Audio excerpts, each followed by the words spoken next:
Welcome to yet another episode of Trump's Tariff Tantrums, where one day it's all about protecting American farmers and the next he's blaming us for crazy lumber laws. Hold on tight because just like the markets, his stance on tariffs is all over the place. Canada, we find that they're charging us over 200% for dairy products. You know about that. And when I left, we had that well taken care of. But under Biden, they just kept raising it. Very difficult to deal with the Canadian representatives. 250% for dairy products, tariff. So where do you hear that? You don't hear that. They have a tremendously high tariff. I'll give you the exact numbers in a little while coming out on lumber. So they sell us lumber. They have a tremendous tariff. They make it impossible for us to sell lumber or dairy products into Canada. But our numbers are a tiny fraction of that, almost non-existent. And what we're doing is freeing up our forests from the environmental nonsense that they put on them, where you can't cut down a tree.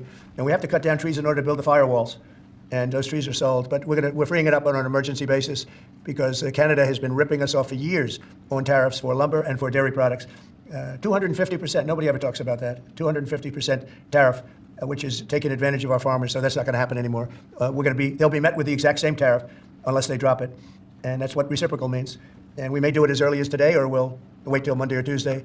But that's what we're going to do. We're going to charge the same thing. It's not fair. Never has been fair. Matt, where exactly are we with tariffs? What's the status of these tariffs today?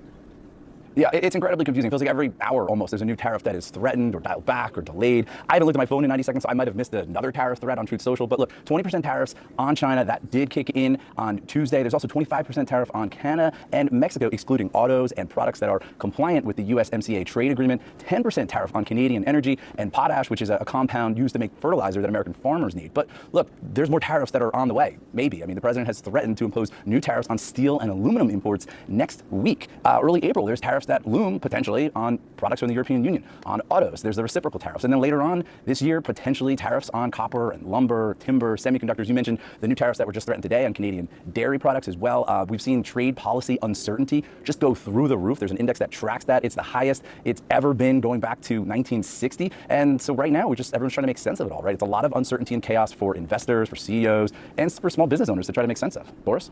Matt Egan, thank you so much.